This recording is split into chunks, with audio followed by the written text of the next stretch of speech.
All right, folks. Welcome to, well, it's a panel of two. It is me, Nick, and Criptex. criptex. How are you, Nick? I'm doing fine. I'm doing fine. How are you doing? Awesome, awesome. It's a pleasure to be here with you, Nick. Thank you so much for the invitation. Ah, no worries, no worries. I enjoy having meet with new people because always some new input, something I haven't thought about, and new information every time I meet somebody because we all come in to this case from different perspectives. Now, Exactly. yeah. Now you are also streaming this on your channel, and Right. so let's just treat it as it is. Both of our streams here, both of our Ex- streams. So if you have any questions for me, just holler it out, and I will try to do as best as I can, so I can introduce you to my audience and you to mine. Yeah, awesome. I actually have a couple of questions just for my viewers to know you better, Nick. Hmm? So, where are you from? From the flag, I guess you are from Sweden, right? That's absolutely correct. I am Swedish, and as you might see, I really look Scandinavian as well. This is the result of 1,000 years of Scandinavian inbreeding, Of and course. yeah. You, So you really look like a Viking, man. yeah, I traced my family back to the 13th century, so I am one of very few who actually can say I'm a descendant of actual Vikings. Wow. Mm. I think you are the first person from Sweden that I ever talked to. Oh, This is crazy. hmm, nice. Well, I hope I don't disappoint you. I hope I don't Let's disappoint see. you. No, for sure, no. Do you like soccer? Well, yeah, of course. I That's, love I love Zlatan Ibrahimovic from your country. yeah, he is one of the best who ever played the game.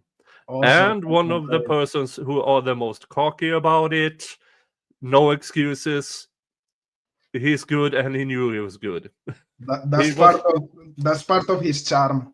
yeah, he was just very unfortunate to be in the same generation as Ronaldo and Messi. Yeah, for sure. No, but he was awesome, man. He was not so far away from them, anyways. Mm, Great player, man.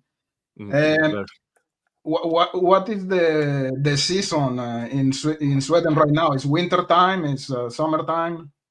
It is now in the break between winter and spring. So we have odd weather. It goes from 15 degrees centigrade, and next week it's going to be minus Okay. centigrade. So we are in between. So around Easter, in 3 or 4 weeks, we will be full into the spring season.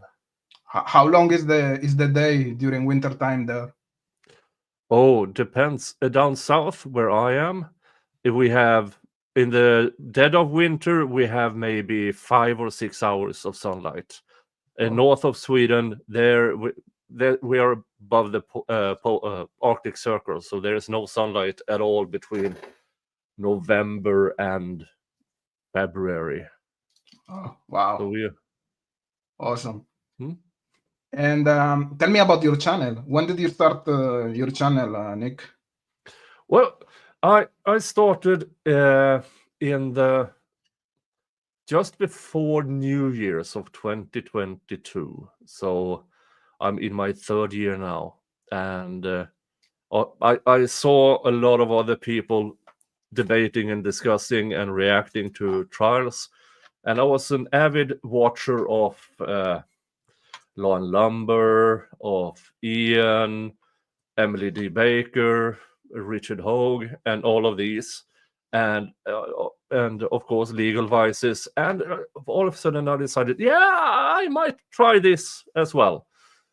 So I started, and the first month I was horrible. There were bad videos I, and bad takes, and yeah, I had no idea what I was doing.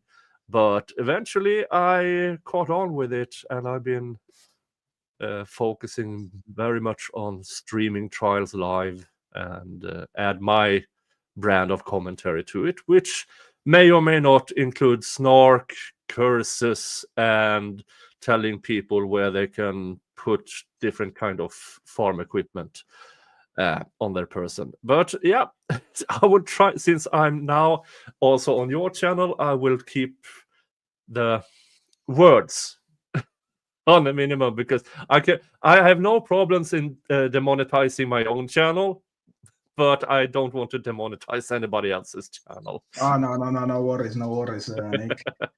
And how did you start covering Delphi?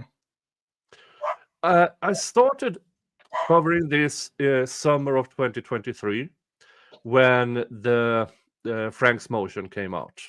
All of a sudden, everybody was talking about, oh, Odinists, Aesirs, and that caught my attention because of my heritage.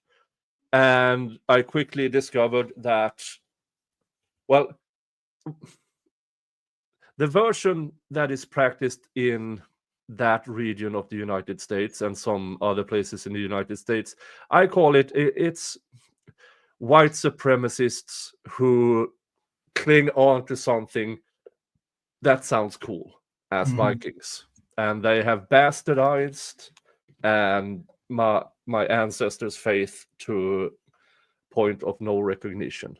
So at the same time as I cover the trial, I try to educate the audience on, okay, what is actually the Aesir, and why do I believe these people are bastardizing it. So I try to, at least in some shape or form, try to educate people once in a while as well what the actual differences are. So that caught my attention.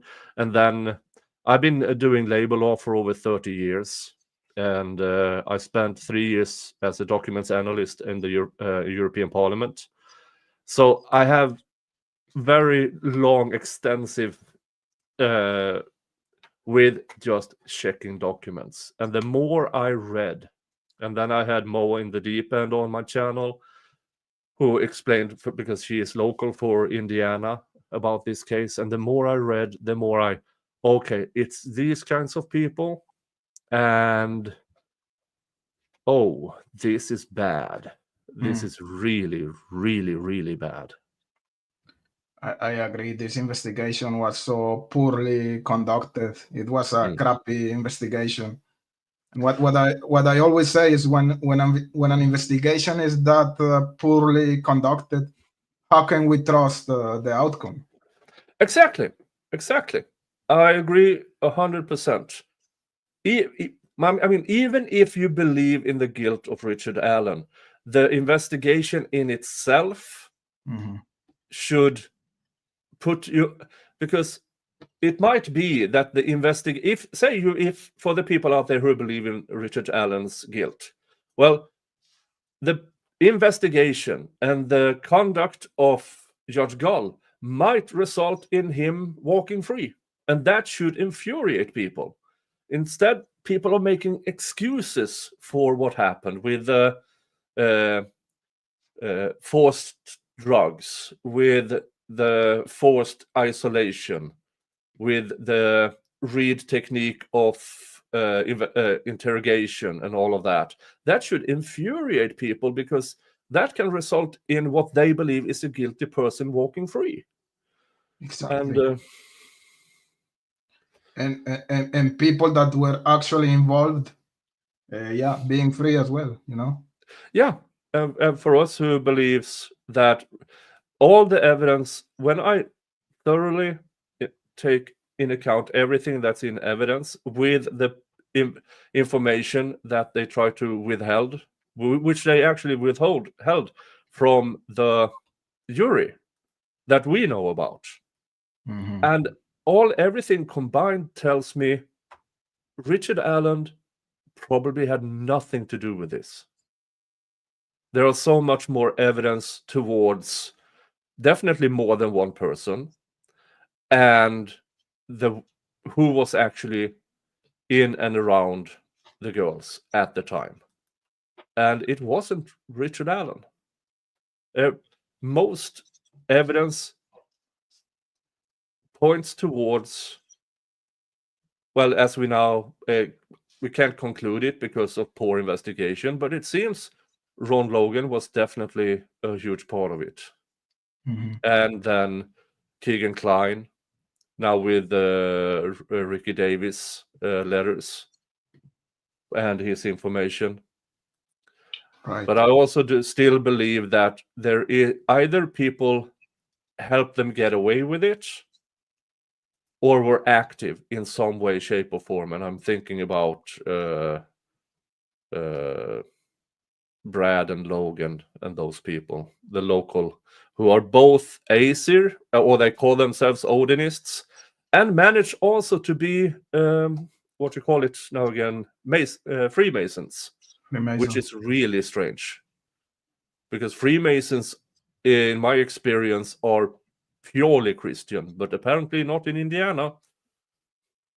Indiana is a crazy town, man. That's for real. Do you have a specific theory here, Nick, or what are your what is your hypothesis here in this case? Well, my hypothesis at the beginning, after the information in the Franks, is that they were onto something.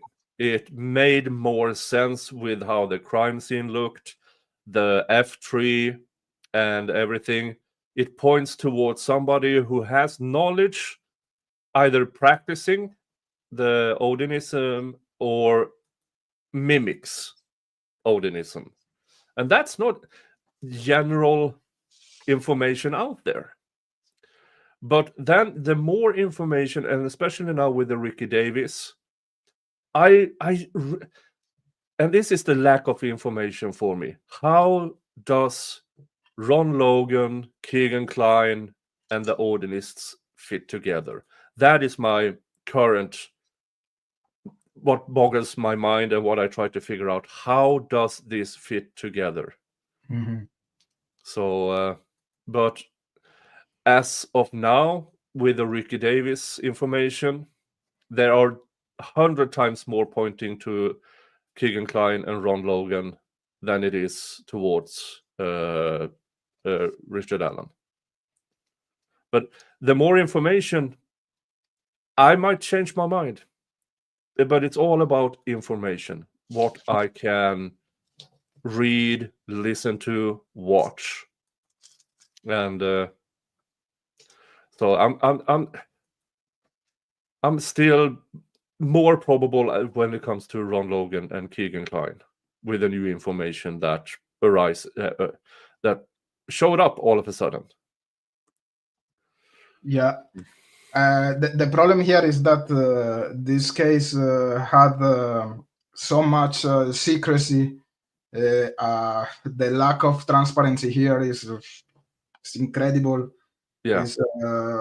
So we are working with, I can say, with limited information. Even if there are information already out there, we don't know how credible is that information, because we haven't seen the transcripts. We haven't seen any video, the interrogation of Richard Allen with Holman, let's say, or the interrogations the confessions of Richard Allen at the Westville Correctional Facility. Everything is, we don't have that information from the first hand. Do you know what I mean? Yeah. So it's hard to conclude. Yeah, exactly. It's and that is why I really like that Vinny Politan on Court TV took an interest in this case, because all of a sudden he, as both a reporter and a lawyer, he brings in more credibility in the criticism that many of us have had for years, but he makes it more understandable why the lack of transparency is such a problem here. 100%. That's blows my mind. Talking about Ricky Davis, we were talking in the green screen before going live, Nick, and I was telling you about the interview that this channel, Case by Case, they made to Ricky Davis. Is really interesting. When you listen to this guy, you can feel right away that he's credible. Because we had the opinion of Nick McLelland telling us that this guy was not credible because he failed the polygraph in a miserable way. So when you keep only that statement like in your mind, you're gonna say, "Oh yeah, for sure this guy is not credible." But when you are able to hear or to listen to this guy, right away you're gonna know that this guy is being credible. Yeah. Now, is the information that he received from Keegan Klein and Ron Logan, is that a lie or not? That's the thing. But the guy himself, Ricky Davis, to me, he's sincere. He's solid. He's genuine. He's credible, in my opinion. Yeah, and that when people reference the polygraph, a polygraph test, anybody can fail. Anybody can succeed in it. It's more or less a coin flip. And that is why it's not admissible in court. It can be used as a tool for investigators, but it cannot be used as evidence in court. At least not in the United States. It can't be in Sweden. I don't know about Canada, but I do believe it can't be used there as well, because I believe the Canadian is because it gives or removes credibility to a witness, and that's the jury's job, not a polygraph test, which I also agree with.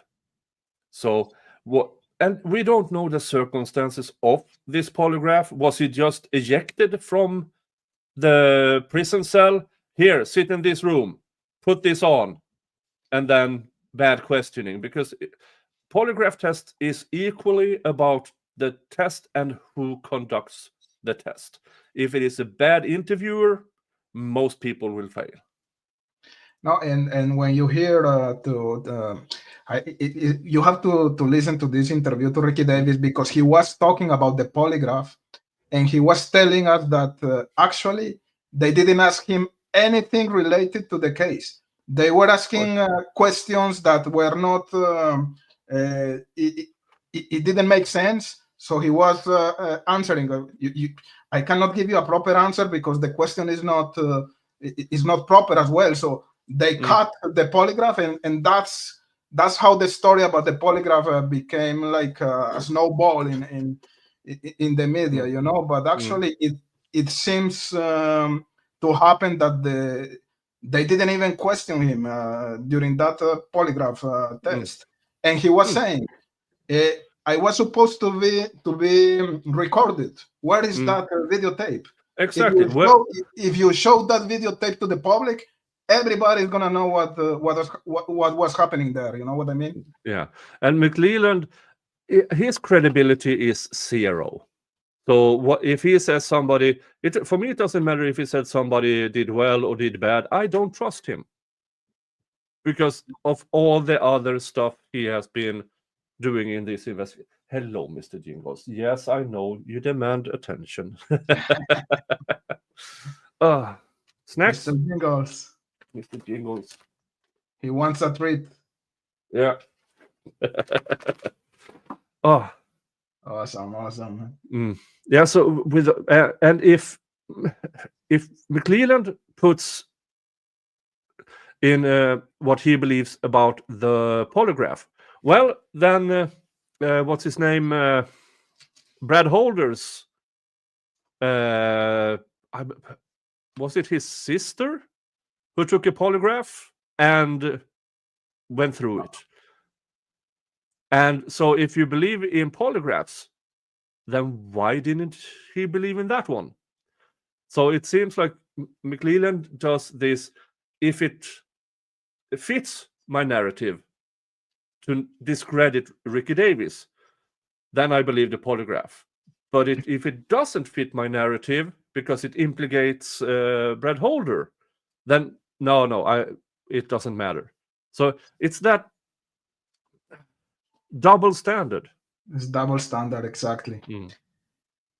Nick, you were telling us that you became interested in this case because of your origins when you were listening about this Odinism and stuff. I want to know, what do you think about the crime scene, the sticks? Do you think that was a representation related to Odinism, or what is your idea about that? Well, sticks don't fall that way. And through the sketches and through the interpretation that people who watched the trial, and sadly, I've seen the crime scene photos. I got them sent to me. And Same here. Sticks do not fall that way. And No. now, sticks in, can I interpret that these are runes? It's similar to runes. What does it actually say? I don't know. But it is similar to several different types of runes. And when it comes to, it's very similar to Old Futhark, but still not Old Futhark runes. So it's more about somebody pretending to know about runes rather than somebody with actual knowledge about runes. Maybe someone trying to implicate the Odinist guys? Maybe. I don't know. But as my gut instinct tells me, it looks more like somebody tries to than actually. But then again, the entire Odinism thing, Odin Brotherhood in Indiana, they are all pretending. And because the origin of the Odin Brotherhood is from a guy named Mark Mirabello in the 1990s, who went to England to study and claims that in England he met with a Nordic entity who told him about stuff. And I read his story and the origin story, and I the only thing that guy needs serious medication. serious medication. But he has written a few books, and the origin of the Odin Brotherhood and some of what resembles Old Norse practice. But it's not. It is just pretend, it seems. Yeah. They use that Odinism label, let's say, like, I don't know, as a facade for the drug related stuff and things like that. The white supremacist groups. You're right. So when I listen to you, Nick, I think that you think that this crime was committed by several perpetrators, right? Not only by one person, for sure. I can't say I have experience of criminal law, but there's nothing. I mean, it doesn't make sense that this is done by a 5'4" chubby person. It makes more sense that it is more than one. And knowing about Elvis Fields, Keegan Kline, and how they more or less were lured to that place. And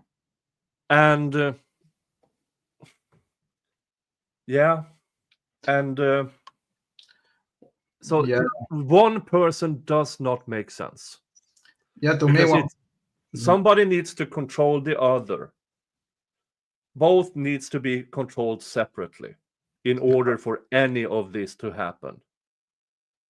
One chubby 5'4" guy who takes them across a stream that is between 3 and 4 foot, and it's like a spring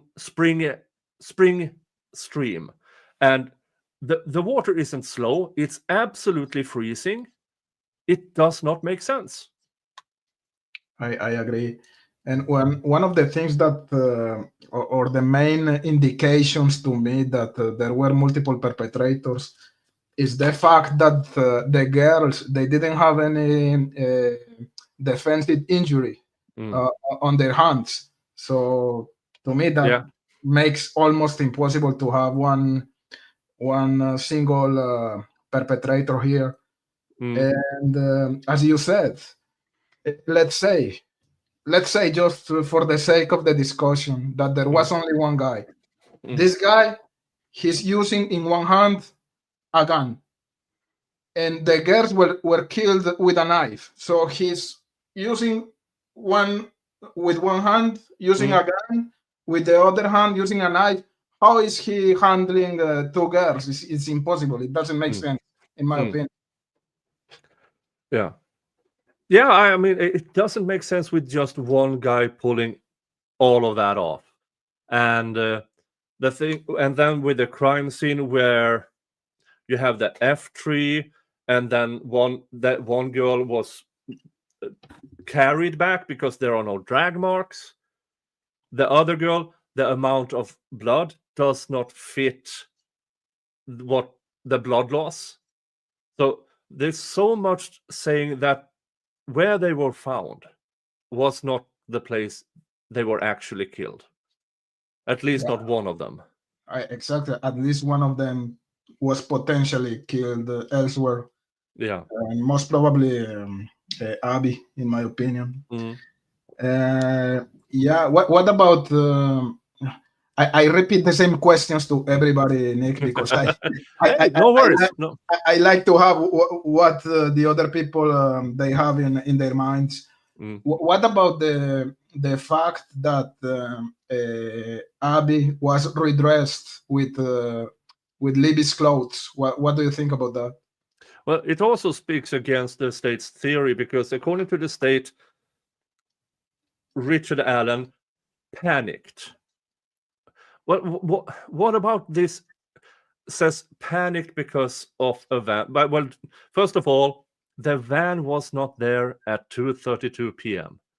It was there 2:44 p.m. It does not fit. It really doesn't.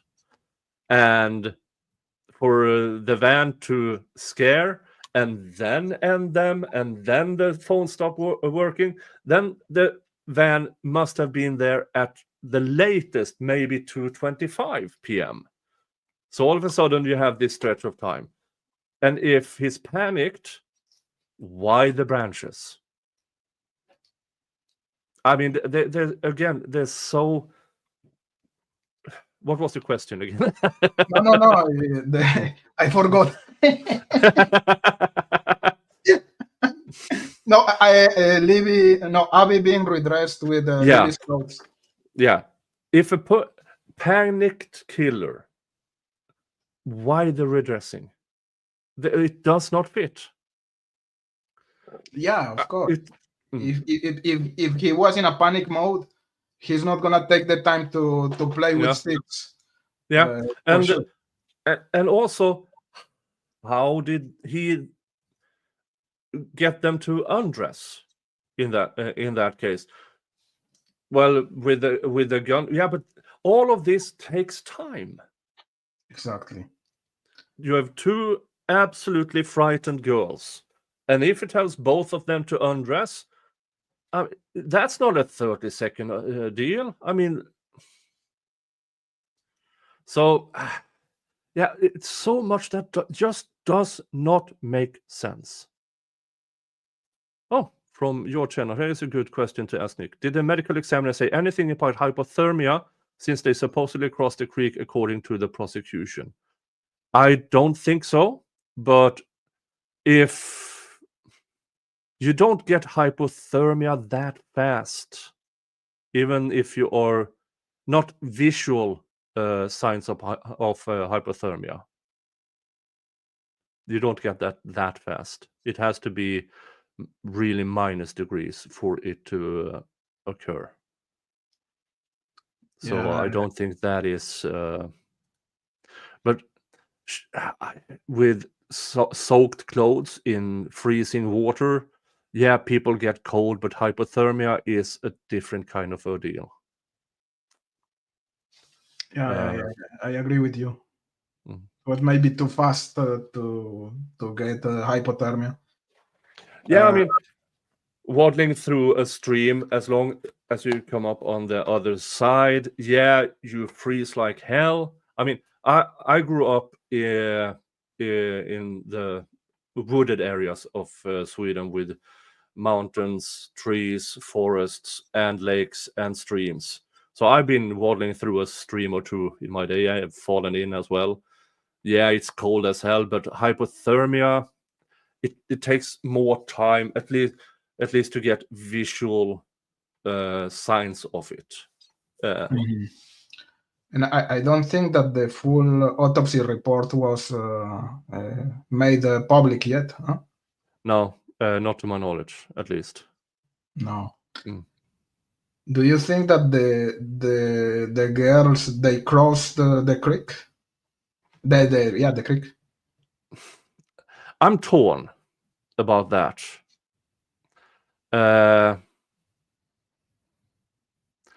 Also, one of these things that I have a hard time fitting into what the prosecution alleges, that he made them cross the stream. And the thing about that is, why? Why? Because if he was taking them down from the bridge, yeah, but there's more than one way to get them down from the bridge, and why to a place where they have to cross the stream? And if he was startled, why cross the stream at all? It also one of these things that just doesn't fit. Do they claim they crossed the stream because they found some clothes in the stream, or because the clothes were soaked?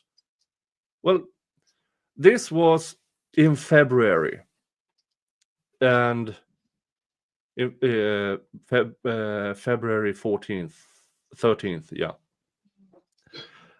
And if they laid out there all night on a damp forest floor, it's cold, freezing, clothes get soaked from that alone.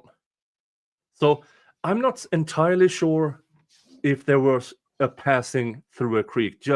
Yes, there were items found in the creek, but that doesn't tell me anything. And the weird thing there is that when the searchers were performing the search, they didn't see any clothing on the 13. So that's weird. Yeah. On the clips. Mm. So I don't know. And the still undressed girl was white as a sheath, and that thing, it's more or less glow in the dark. If you point any type of light source at that direction, that will glow more or less. Yeah, it's gonna be more evident for sure. Yeah. So yeah, it doesn't make sense. And the way they all made excuses about why didn't you see the girls when you searched in and around that area? Oh, that we didn't point our flashlights at that exact position. Why wouldn't them? Why not? You're looking for two girls. Why do you search everywhere else but there? So all the excuses that was made about that, yeah, it doesn't fit. And then you have the person who was caught on the trail camera that was pointed in the direction of where they were found. That person was in front of that camera looking at the crime scene, more or less. And apparently they claim it was a fireman, I believe. But that many people with two girls, one without clothes, it does not make sense. It is just doesn't make sense. Yeah, there's a lot of unanswered questions here. When you see the crime scene pictures, you can see that Abby, or no, Libby, she got most of the rage from the perpetrator. He was treated really bad, let's say. Yeah. And when we see Abby, she was treated better, if we can say that. Yeah, it's almost as if it was collateral damage. Exactly. Because the thing that was done was out of so much anger, it seems. Yeah, I have the same. And I, again, does not make sense with a one person. Maybe she fought back somewhere, wherever she was. The problem, the problem is, no defensive wounds. Exactly. Yeah. Exactly. That's the problem. Yeah. And I haven't seen a toxicology report either. That's a very good question. Yeah. Because, I mean, were they... one other thing that we sort of know about is that kids go there to get high.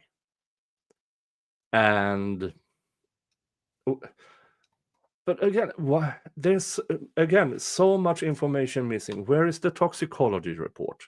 We know about the assay kits. We know about those didn't show anything. We know about the unknown male DNA on the kids, which they claim is too bad to be tested. I don't buy that. Do you know why? Because I also follow the Rex Hoyerman, the Gilgo Beach serial killer. Right. They got DNA from hair that has been buried for a decade. Right. I do not buy that the day after everything is that ruined.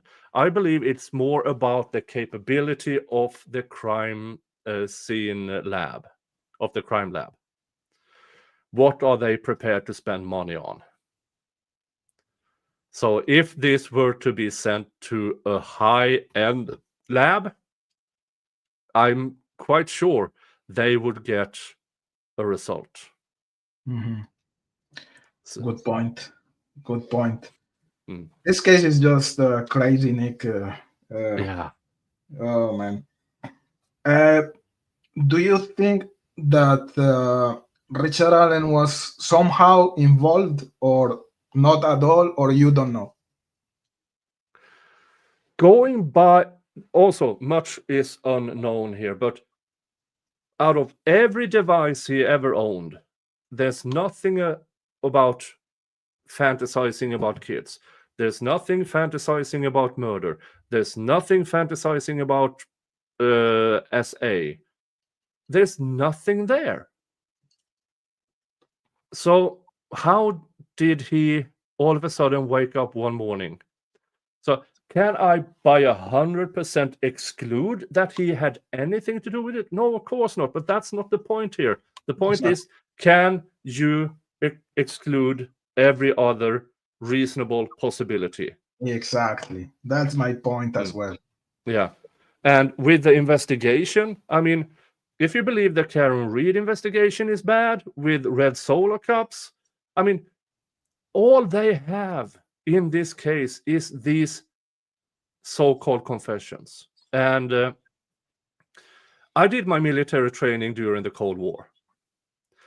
We were trained in interrogation techniques in order to recognize interrogation techniques. And one of them is the Soviet Union. Back in the day, their favorite drug was Haldol. The Soviet Union's favorite mind-altering drug, Haldol. And that, with suggestive techniques, makes a person admit to stuff.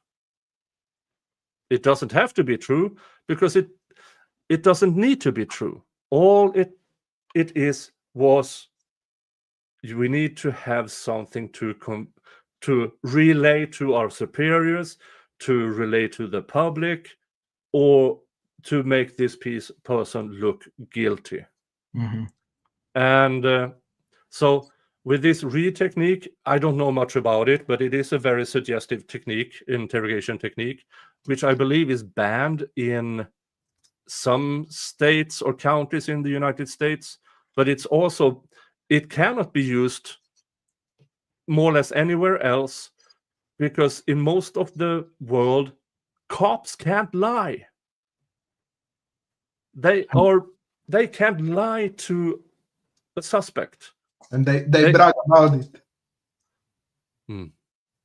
So I've done this challenge to people on social media when they claim but he confessed. Folks, let's see here. Where do I have it? Sorry.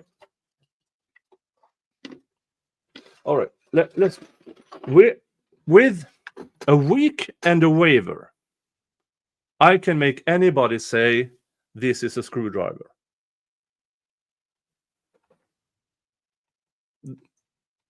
Week and a waiver, because a week and a waiver, small doses of Haldol, and the techniques I learned in the military, I can make more or less anybody say within a week that this is a screwdriver. For sure. I think that law enforcement, when they arrested Richard Allen, they didn't have enough evidence, and they were expecting to have a confession after the arrest. Yeah. And that's why they put Richard Allen in the Westville Correctional Facility under those conditions. Yeah. And I think that's what happened there. And it's really weird that they have a lot of videotape evidence about Richard Allen, but they don't have the confession that he made to Monica Wallace. They don't have any videotape evidence. They don't have any notes taken by Wallace. And we have to take for granted that what she was telling is truth. Yeah. So that's very fishy in my opinion. Definitely. And to my knowledge, she is now no longer employed as a prison shrink. Her contract was either not renewed or outright terminated. And that in itself, with everything else we know about her joining channels, joining Reddits, joining Facebook groups, where this information about the white van was discussed. So was this actually something only a killer would know about the van? No. I didn't know it until it was brought up, and then somebody sent me links to everything. And already in 2017, there were talks about a van in some Facebook groups, on Reddit, and stuff like that. So, no, that was not information that only a killer would have known. What was the box cutter. Because the only person who ever mentioned anything about box cutters, according to Ricky Davis, was Ron Logan. And all of a sudden, at trial, the medical examiner says, I believe it is box cutters. I mean, for me, with box cutters, or a box cutter, I don't know if I believe that, but it doesn't really matter in that case what I believe or not, because if somebody confesses, even through a prison inmate, to using box cutters, and the medical examiner says, I believe it was box cutters, it doesn't really matter if I believe in it or not. For me, it makes more sense with two different knives, because of the way, the description of the wounds. Yeah, no. Keegan Klein said, carpet cutter is, it's this more or less the same thing. Yeah, box cutter. Yeah, because it's a handheld device. You put out the blade, which is more or less a razor blade. So it's more or less the same thing. At the beginning of the case, we were listening about two potential weapons: a serrated blade and another blade that was not serrated. And now we are talking about one box cutter. So who knows? That's another good question here. And you were right when you were talking about Ron Logan talking about the box cutter. That's the $1 million question here. Yeah. So something that only the killer would know, right? Yeah, because this is what, now if we go by what the prosecution says, it's very, very important for them, because they were very, very adamant in this is something only the killer would know. And we know the van, that the information or speculation was already out there. And we also know that that van was not there to startle anybody at the time the prosecution claims that person have to have been startled. We know that. So it's a red herring talking about the van, because it wasn't there at the time. And also, you also have to believe the credibility of that person, because back then, no, I went to ATM machines. And apparently, the cops were satisfied with that. Never checked out. Okay, can you produce the reports from the ATMs that you actually were there? Exactly. Nothing. It seems like the first 5 years, they did not check more or less anything. They just believed people on their word. No, the investigation was really crap. Really, really bad conducted. Yeah. What do you think about Keegan and Tony about the clients?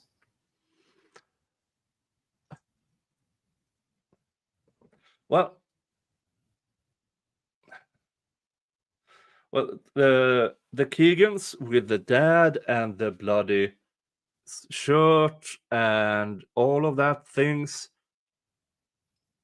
Then again, the cops claim that when they checked the phones, they weren't there at the time they claimed they were there. Yeah, but then again, we don't actually know when the girls were killed. As the medical examiner, according to people who were there, they could have been killed between 2:32 p.m. up until when they were found. He just couldn't tell. So saying that the 2:32 because of the phone, also a red herring. We don't know if that is correct. Because just because your phone stops moving doesn't mean you're dead. My phone has been absolutely still at that right over here for the past 5 hours. I'm not dead. Yeah, exactly. So that's my point. People say that because the cell phones of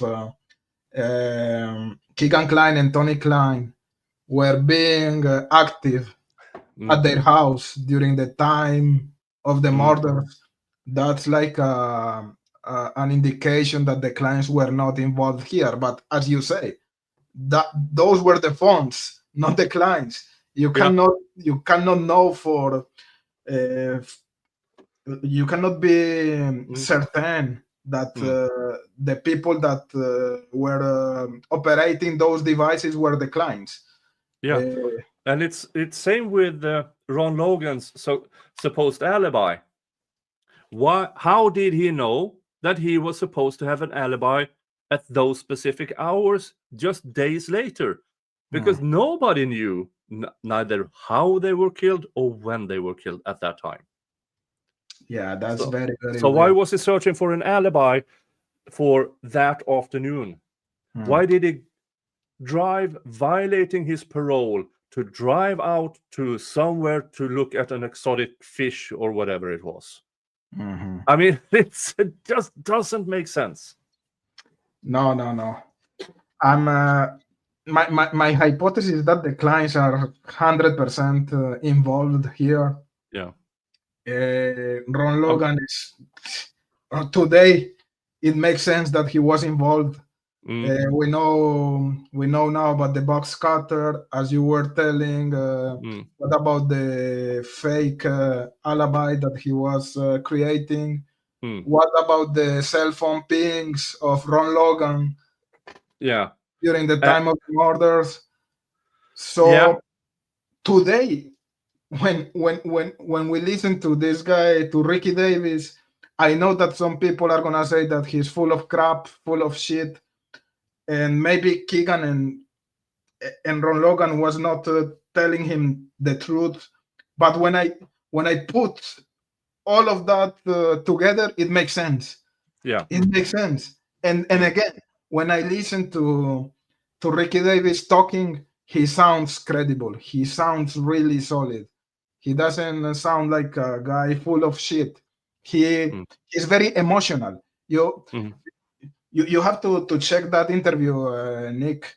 The guy becomes emotional when he's talking, and when he talks about his daughter, he becomes mad because he cannot understand how Keegan was, because Keegan was talking to him, and Keegan was making fun of Libby because of her body, because she was kind of chubby, let's say, and he's mad when he talks about that. So I really think that the guy is telling the truth on Ricky Davis. Yeah, and then you have the interview he made with some reporter just days later. No, wait. When that reporter who visited him in prison, when he made some weird remarks where the girls wouldn't have gotten themselves killed if. That's a really strange statement to say. What do you mean, gotten themselves killed? Yeah, I remember that. The wording of that. That was Ron Logan, no? Wasn't that Ron Logan? Yeah, that was Ron Logan. Yeah. And so that in itself, the wording of that made me like pause. Like, okay, that is so strange to say. But in all of this, and then you have this the burner phones that allegedly were pinged. Now we know, at least, okay, we don't know if they were pinged at the crime scene, but they were pinged in Delphi. And according to the information, is that it was the same two phones 5 years apart. Now, this is unverified information. We don't know. But we do know the case up in Iowa. They contacted Delphi. There are very similar situations here. 2 minor girls abducted, found dead. Evansdale, you mean? Evansdale, yes. Yeah. So 5 years apart, even if it was just in the neighborhood or even in a 5-mile radius, it's still 2 burner phones 5 years apart on 2 similar murder scenes. That's very weird. That's very weird. I mean, first of all, who keeps a burner phone for 5 years? And then you have to add in, why do 2 people hold 2 burner phones for 5 years? Now, this is speculation that the burner phones wasn't traded or anything, but it is a hell of a coincidence. So I want to know, back in 2012, where were Ron Logan? Where were Keegan Kline? Where were Elvis Fields? Where was Brad Holder, for that matter? Where were they? Yeah, trying to connect the phones with someone, because for sure it's really weird. You're right. That case is just crazy, Nick. For real. Yeah, so the more information, and this is probably why the prosecution and Judge Gull has been so adamant in withholding evidence, because the more information we get, the less sense it is that Richard Allen is the... Now, could he have been a third perpetrator? I don't know. Is it possible? Maybe. Let's for the sake of argument, let's say Ron Logan, Keegan Kline was the main perpetrators. Let's say, for the sake of argument, they somehow knew Richard Allen, even though there's no trace of it. And his alibi is that, well, we went to bed together, Richard Allen and his wife, and then we slept through the night. Well, see, that's not that strong of an alibi. First of all, it's the wife. Second of all, is the wife a deep sleeper? So, is it probable? No, not in my opinion. No, it's nowhere near probable. Is it possible? Well, everything is possible. But we have here Richard Allen convicted supposedly beyond a reasonable doubt. For me, I mean, even if I play with the thought, for the sake of argument, there's no way for me to get Richard Allen guilty beyond a reasonable doubt for this. No. There's a lot of reasonable doubt. I agree with you. The only thing that makes me think that Richard Allen was maybe connected to the Clines was the search of the Wabash River. To me, that's a big coincidence, because Keegan Kline, he confessed at the Grissom Air Force Base. Law enforcement, they went to search the Wabash River, and right after that, Richard Allen was arrested. So to me, it's very coincidental. Now, if Richard Allen was involved, I don't know what was the extent of his involvement. And again, as you said, or I don't know if you said that, but to me, and we tend to underestimate Keegan Kline. To me, it's my hypothesis, and it's just speculation. But to me, he was the mastermind of this crime.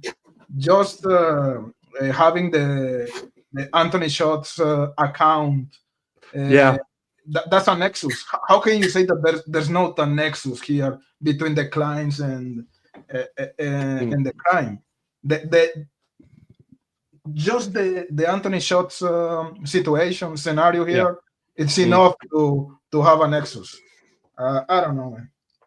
Yeah, I mean, I listened. I had Andrea here just after the trial, Andrea Burkhardt, and she talked about the nexus thing, and she did that on one of her streams as well. According to Indiana rules of how can you be allowed to have a third party culprit?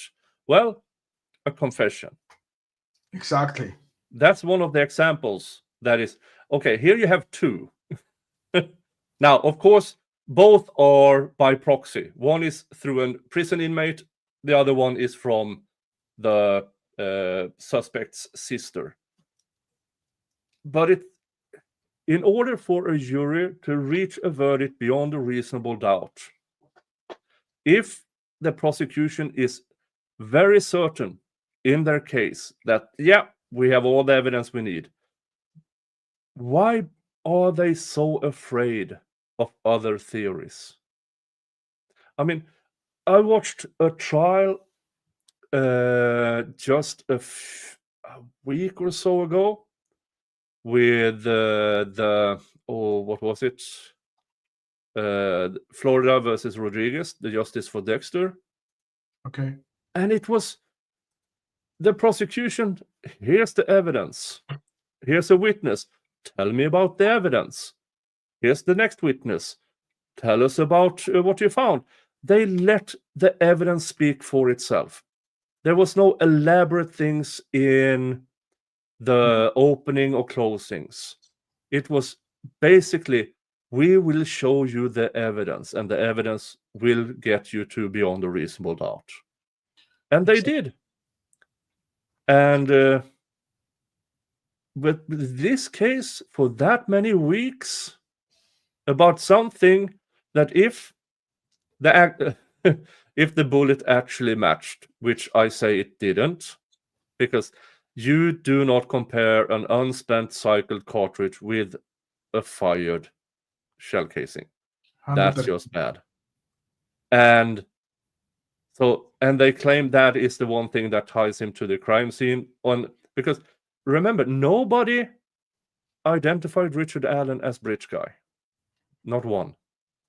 And looking at the sketches, one might resemble him. Yeah, but he also, that sketch looks like half of all the men in Indiana. I agree.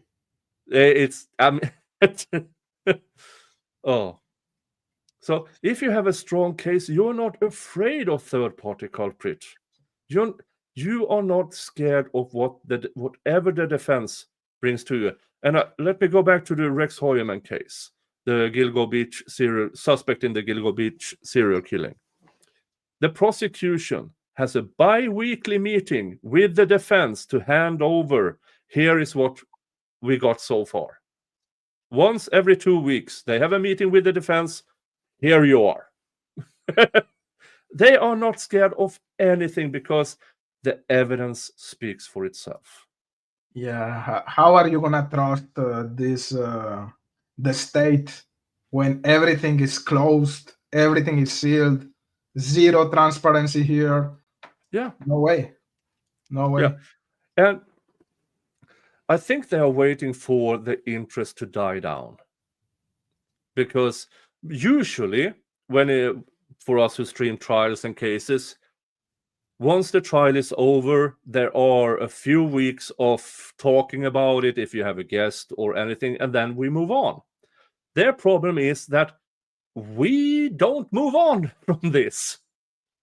But they hoped for it, almost, that the interest of this case. Now, has it died down a bit? Yes, it has. But, I mean, we have dozens of media personality now with Vinipolitan, especially, awakening this interest again. Jennifer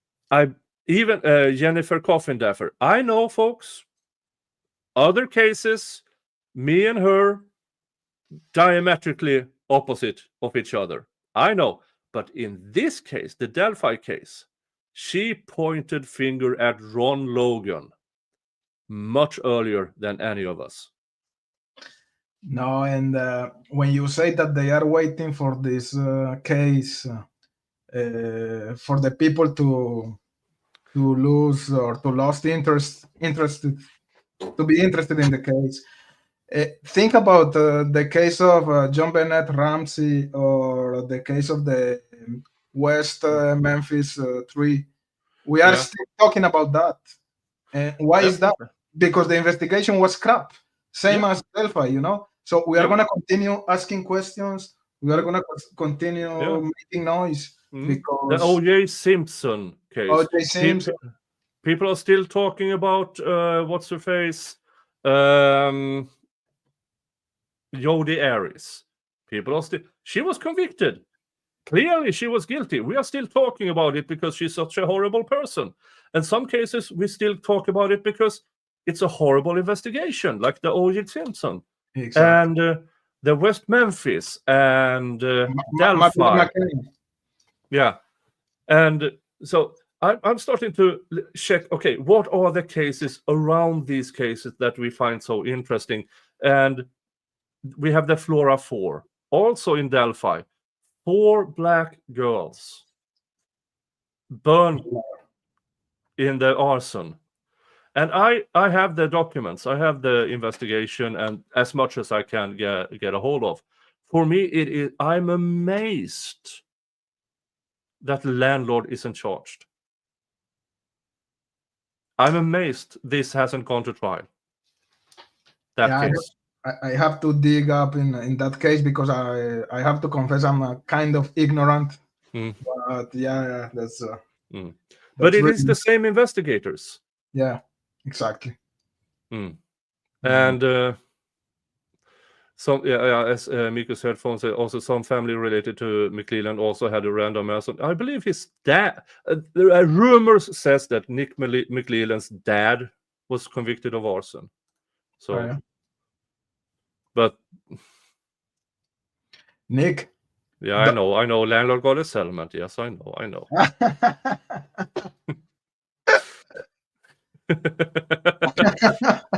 Yeah, but also now when we have this other case up in Idaho that is somehow connected to this.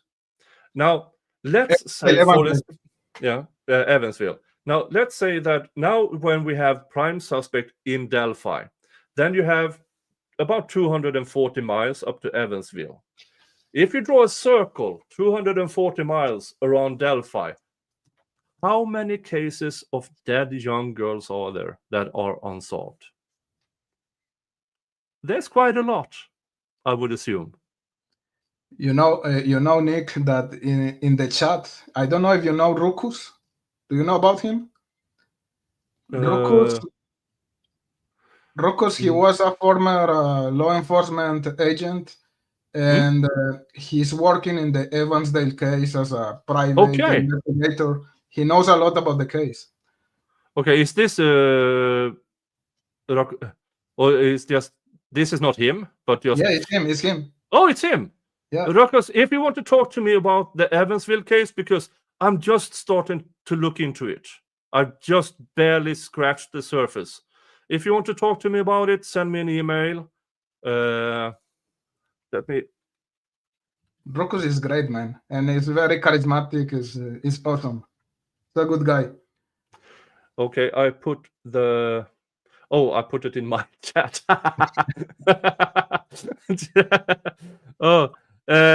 Here's my email.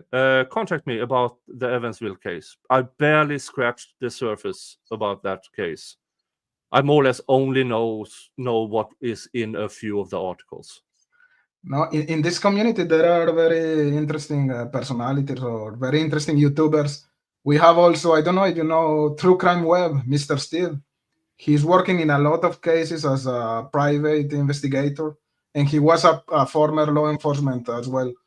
So that's awesome. I wanted to ask you some. You were talking about Andrea.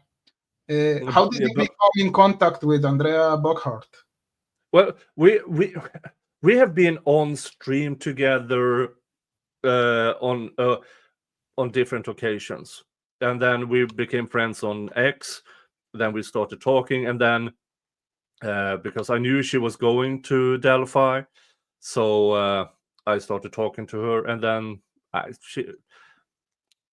she is a force of nature, absolutely a force of nature, and her coverage, as good as it can be when you can barely hear, because the judge told witnesses to not lean into the microphone. I mean, that yeah. And Trial Junkie was about spreading lies. I don't know.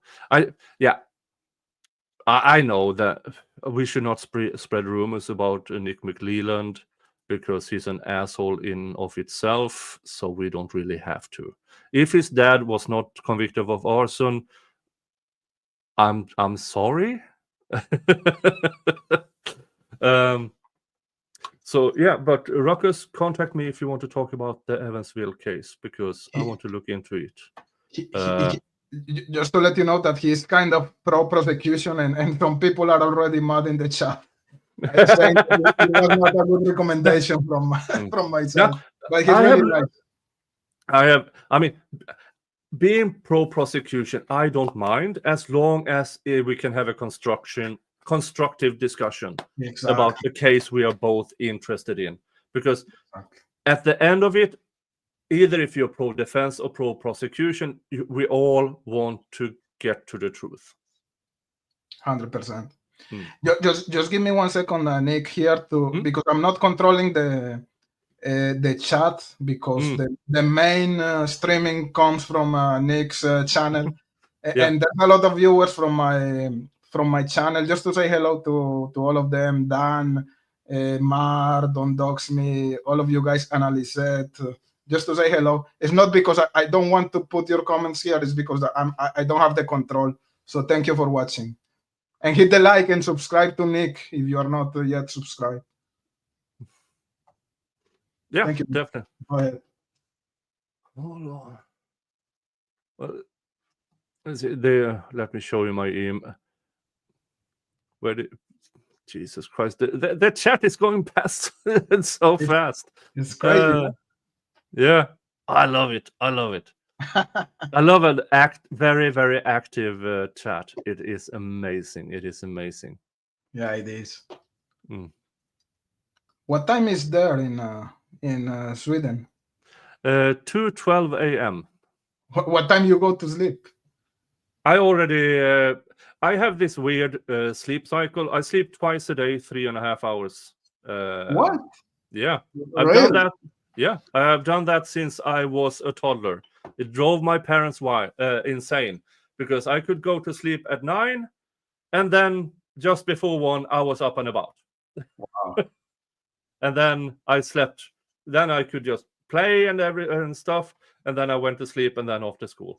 So yeah, and I've been doing that for over 50 years, and I don't know why, but there's a theory that this is something with my ancestry because you always had to be on alert. Wow.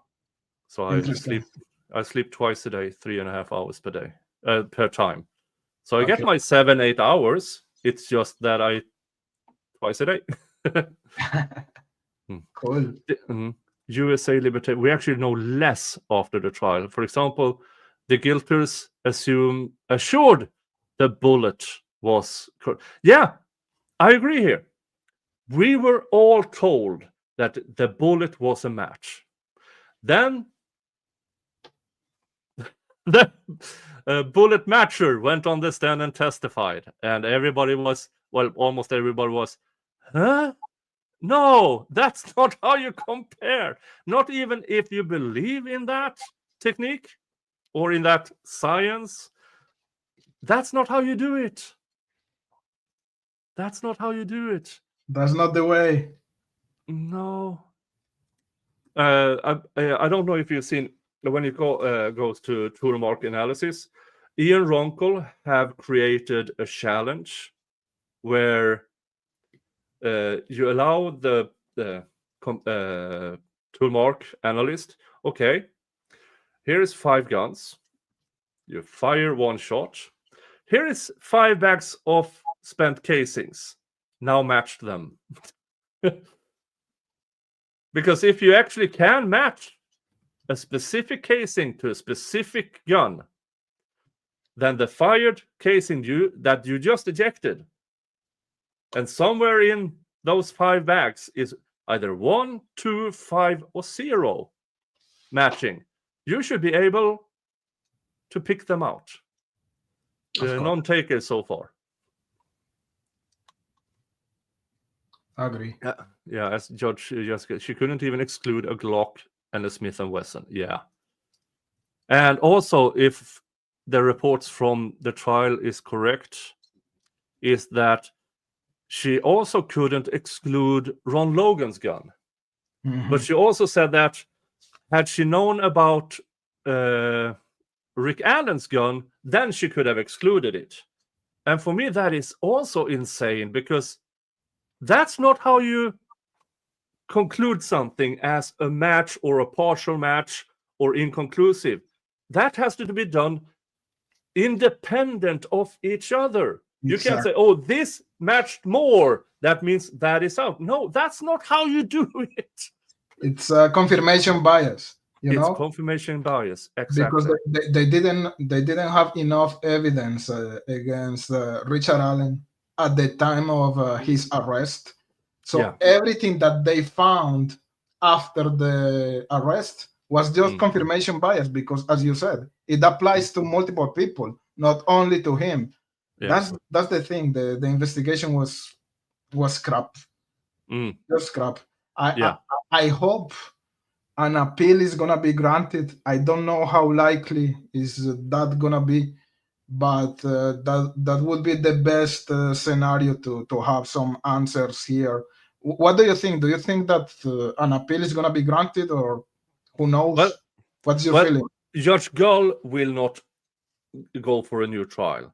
Now, there is always the right to appeal, and they once they submit it, they can always appeal. Then it is how to select from all of this that has been going on to what they present to the appeals court.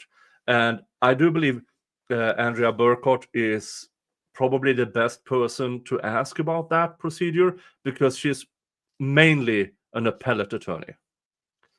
And she has been doing exclusively appellate work in Washington since 2017, I believe. So for the past 8 years. Also, I can always ask Steve Gosney, who is a regular on my show. He was a death penalty certified appellate attorney in Florida. Okay. So he also a person you can always ask. Yes, Ghost. When we talk about Rick, we mean Rick Allen. And when we talk about Nick, it's a difference between Nick with just a K and Nick with CK. Nick McLeland. I see the Nick all the time in the chat. I'm like, are they talking about me? No, it's McLeland. Yeah, yes, I know. He's still death penalty certified appellate attorney. So, but this is one of these cases that once there is a division in the true crime community between people who are absolutely convinced he is guilty and people who says, nah, there's no way. But I believe, for instance, in my case, because I have a law degree, when we talk about people who actually have a law degree, I only know about one who actually believes beyond a reasonable doubt that Rick Allen did this. The rest is more or less either from it's not beyond a reasonable doubt to I don't believe he did it. I'm more in the camp of, with all the information I have now, I don't think he was involved. I can't exclude it because we don't have information.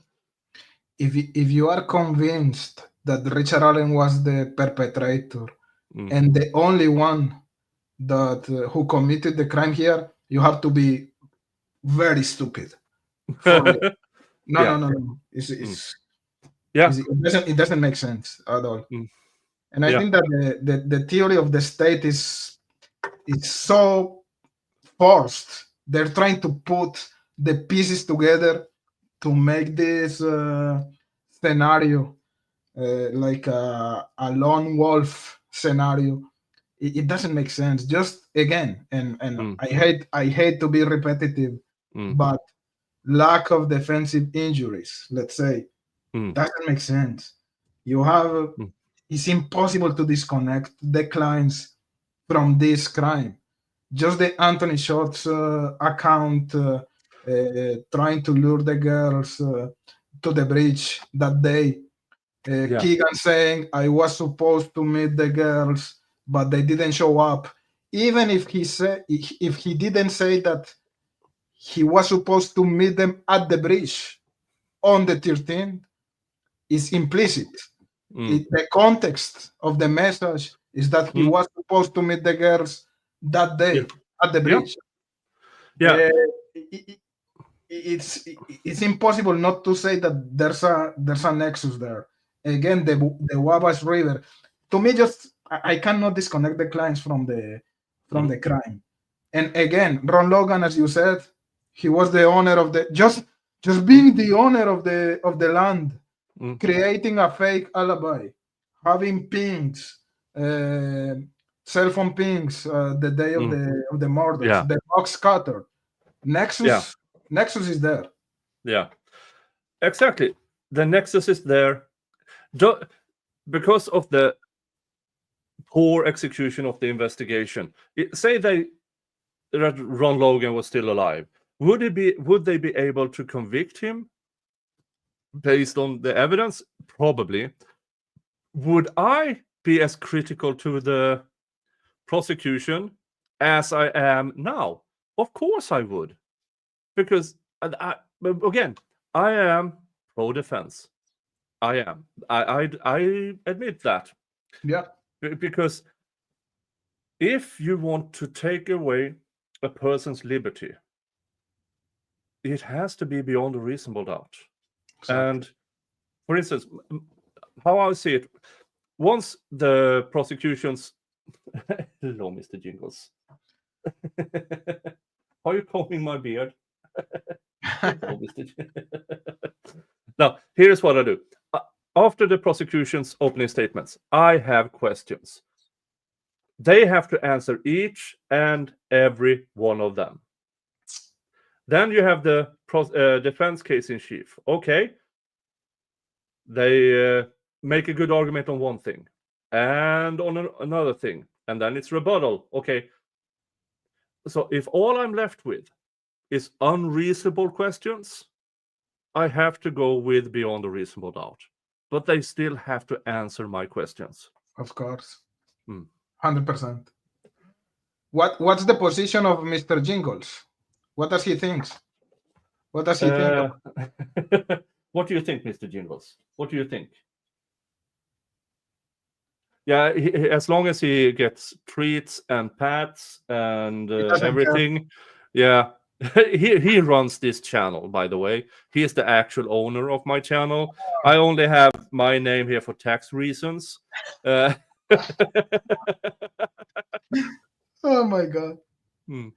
Now, if the roles were reversed, that Ron Logan was on trial, and they tried to bring in Rick Allen now as a third-party culprit. Remember, in that case, you would have no confession.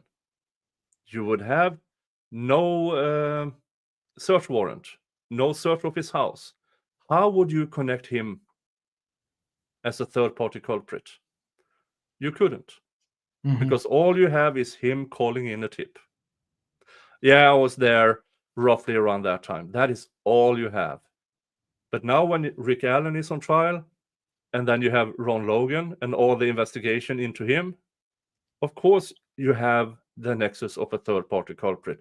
And Dave at Making Law Simple did that in the Zachariah Anderson case, because there also they were denied a third-party culprit defense. What if the roles were reversed? That the person they pointed at, if the roles were reversed, what would have happened? And that is a very, very interesting thought experiment.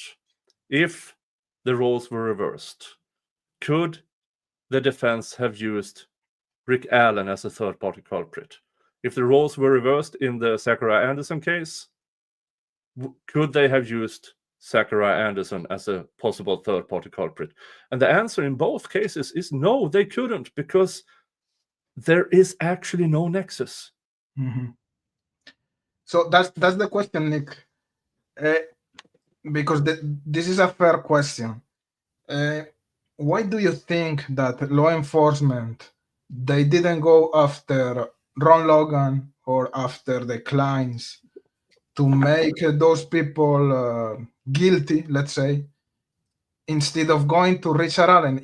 It seems to be like easier to go after Keegan or to go after Logan and not to go after Richard Allen. What do you think? What was the strategy here? What's your theory about that? I honestly don't have one, because in my opinion, if they just wanted someone to pin it on, Ron Logan, because he's dead, would have been obvious. They could have declared the case as technically solved with Ron Logan and just leave it at that.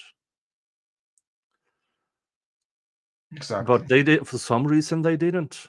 And then but why? Well, now we come into Kathy Shank and her daughter. The connection between her and Ron Ron Logan's Logan. family. Yeah, Kathy Shank's daughter being honor bound to Ron Logan, and Kathy Shank is the person who said Ron Logan is cleared. But who found that who found Rick Allen's tip. Yeah. And it's everything about this case is so strange. All from Brad Holder and Nick McLeland being in the same Freemason. I mean, they knew each other through the Freemasons. Of course, I mean, there's so much weird stuff about this case. I agree. And some people say that this case is really simple and that we are trying to make it complex. And I think it's the opposite. I think that this case is very complex, and some people are trying so hard to make it simple, to make it happen just like it was Richard Allen, and that's it. Don't ask any more questions, and you have to bury this case. And it's not gonna happen. I agree with Hella over at Excited Utterance. Everything about Bridge Guy is probably a red herring. Whoever Bridge Guy is a strong possibility has nothing to do with the crime. It's not impossible. I agree. Do you think that the audio, and again, we don't have the audio to be able to have a more solid idea about that. The guys down the hill, do you think it's one person or two persons? I'm not sure the down the hill. I mean, the audio and the 43-second video, I don't know why, but I think those are from different recordings. Yeah, even law enforcement in one of the press conferences, they say, please don't assume that the voice and the image comes from the same person. Yeah. Is the voice coming from the image of or from the Bridge Guy, or from someone who was behind exactly Abby? Again, and I'm not convinced, because we haven't seen the actual original. I'm not sure even the jury saw the actual original, because we haven't. Where's the I think they did. chain of custody? Where's all of these paperwork regarding that? Because it was extracted from her phone, okay? And then we don't know anything about, okay, how did they extract it? Who extracted it? We know when, because it was quite soon after, but then it was only the video with zero audio. And all of a sudden, they took a piece of audio with only the 3 steps of Bridge Guy and put it together. Yeah. And where's the original? In what context is Down the Hills? Exactly. And in regards of your question, Nick, I was in the channel of Tom Webster. I was talking to him about the case, and that was one of my questions about the video, about the audio. And he said that because he was present during the process, he said that there were only 3 still images that were actually so enhanced that they were like useful. You know what I mean? Yeah. And I asked him what was the process to get that enhancement, and he said that it was just a matter of making filters. You know, like when you use your cell phone and you make filters, something like that. So yeah, I actually I'm not convinced that the enhancement result is more representative of the reality, you know, or it's something that is that distorted that it doesn't, it's not representative of the actual guy. You know what I mean? Yeah. And the same with the audio. The audio is enhanced and cleaned up. This means that background noise is removed, but it also means that some in the voice is removed to make it clearer. Of So course. anybody saying they recognize that to a certain person, you can't, because it is cleaned up and enhanced. Of course, exactly. I said the same thing to Tom Webster. The same words you just said. It's crazy. And you know, now that you're talking about the voice, remember that during the process there was this guy Harshman who was listening to Richard Allen's confessions and recordings, and he said that the voice of Richard Allen matched the Bridge Guy audio, and he's not a voice analysis expert. No, that was a way to influence the jurors against Richard Allen. Yeah, because there is no way to do that by hearing alone. You have to analyze it through a program. What are the similarities? What are the pitches?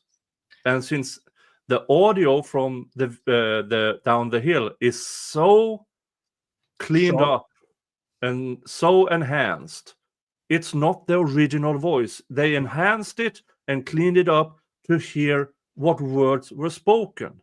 That's it. And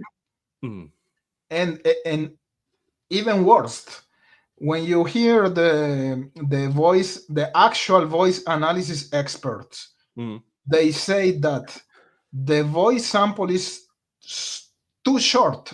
Guys down the hill is like 1 second. Guys down the hill is too short that you're not gonna be able to compare that sample with anything else, even if it's the actual voice of the perpetrator. And that becomes worse when you according to your own words, the voice was filtered, and the final result is not the same of the original voice, you know. And so, because I also know that Hella, she does the Photoshop, that's her profession, and the enhancement of Bridge Guy is so pixelated that it is impossible to say who is it. Now, there was this professional all the way back in 2017 who did a comparison of Ron Logan in his interview, how he walked with the few steps of Bridge Guy. And it was more or less cannot exclude, but it is similar. I don't have that image close by, but it is all over X, and people have discussed it a lot. I don't remember her name, that expert. And again, all the descriptions of Bridge Guy, none of them talks about a short guy. So even if you believe Richard Allen is Bridge Guy, why don't they describe a short person? Because 5'4" in a guy, that's short. If somebody walks up to you at 5'4", unless everybody is between 5'2" and 5'6", short. And we know that law enforcement, they didn't even care to perform a height analysis of Bridge Guy. I think that the cost of that analysis was like $10,000. They didn't spend $10,000 to try to determine the height of Bridge Guy, and we are supposed to believe that Bridge Guy was 5'4". What was the process to get to that height? You know what I mean? Yeah.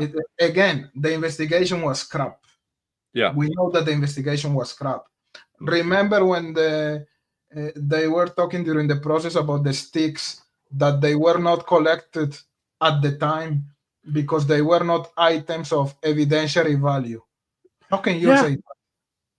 Yeah, everything on and around the body of a deceased is evidence, because you don't know what you can find unless you actually go through it. Of course. So and those items were in direct contact with the wounds of the girls. Yeah. So you have DNA, you have fibers, you have particles, you have. Yeah. Crazy. And folks, if you grab a bunch of sticks, what happens? Well, your hand is on it. Your skin gets caught on the sticks. Do you get fingerprints? No, but yeah, it's so much with this entire case that is infuriatingly bad from the investigators. It is. Yeah. Transfer DNA. Just crazy, man. And who said, in reality, Britchka is not relevant. It could have been made to look like someone they want. Well, it came out so soon after the murders, so I don't believe they did that intentionally, but it looks like, I mean, jeans, jacket, hat. That's everyone in India. Every middle-aged man in Indiana dresses like that. All of them. 100%. So, I mean, jeans and jacket, I dress like that. Now, luckily, I can't be British guy because I'm 6'4", but I mean, it's so infuriating. And yeah, can I exclude Richard Allen? No, but there is basically no actual evidence that he is either bridge guy or the killer, because there's no DNA of him at the crime scene. There's no fingerprints. The witnesses, well, have some interesting thing. I mean, it's his car. People described 4 different cars, and you cannot tell me that a smart car, a Comet, a SUV, and what was this last car? A PT Cruiser. They don't look the same. They are describing 4 different cars. And Holman saying they are basically the same. Oh no. And that is according to himself, the human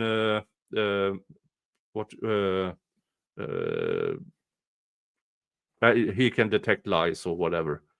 The human polygraph test. Right. No.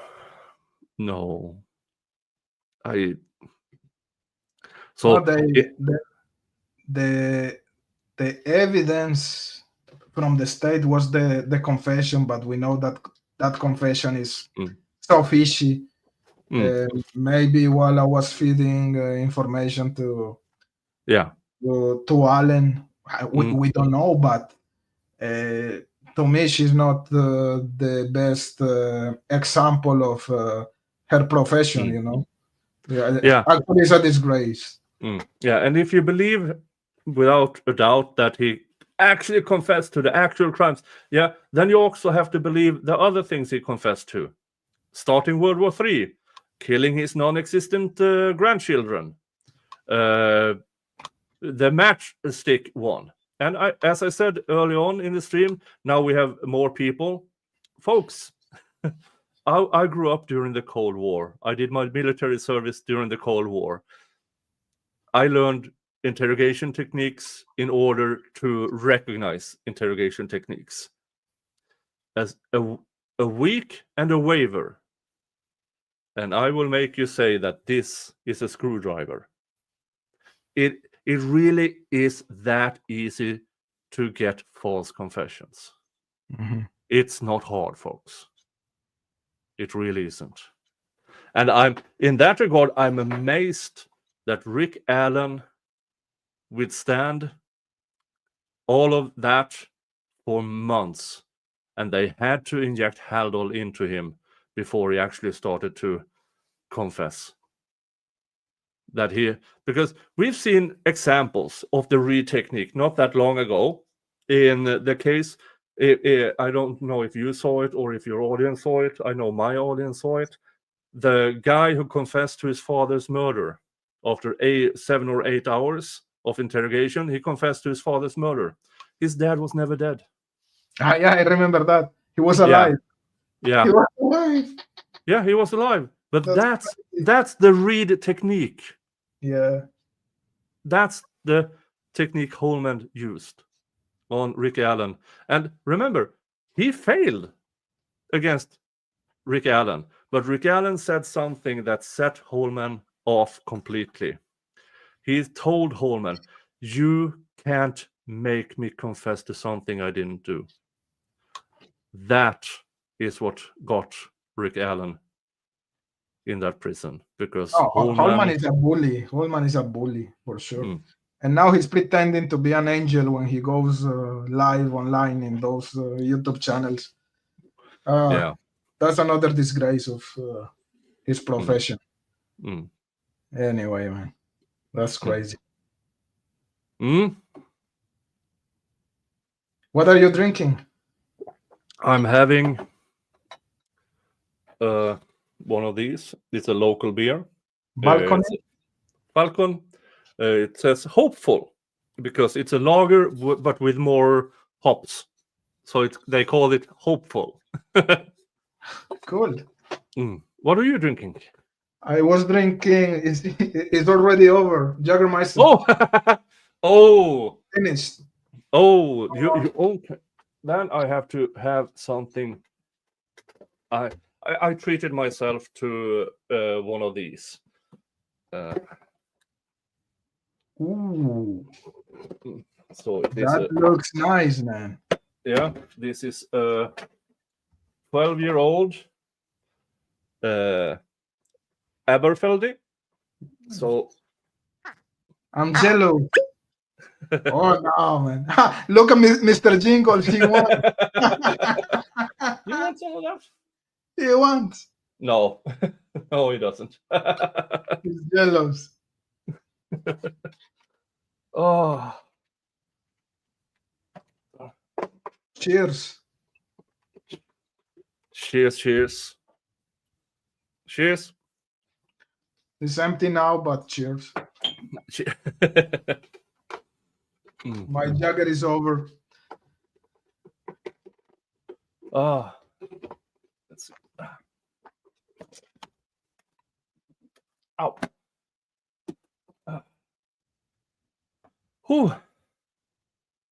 Oh, this is interesting. Yeah, the 70 days of lost information.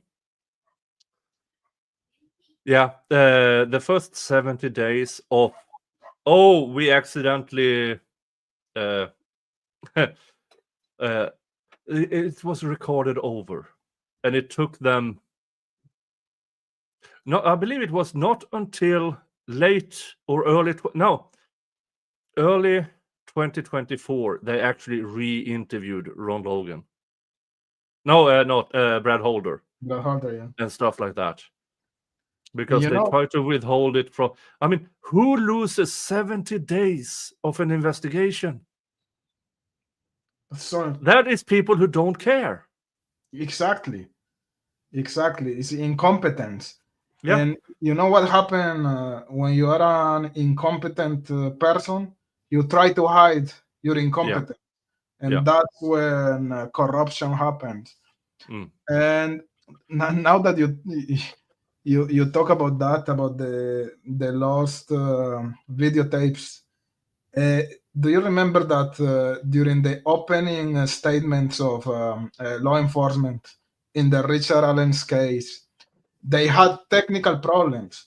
The state, they were not able to turn on the screen. Oh. And I was talking to one of my guests. His name is Jeff Ignatowski. And he told me live a very interesting idea. He told me, I think that Nick McClelland, he did that on purpose to say, this type of technical problems that happens every time. So trying to say that it's normal to have those type of technical issues. It's so fishy. This investigation is so fishy, man. Yeah. I mean, yeah, and I mean, and now Nick McLeland with the pencil mustache and everything, he looks like a supervillain. He thinks that he looks like a hipster.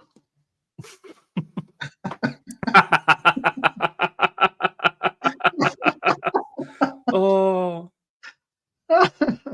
Oh my god.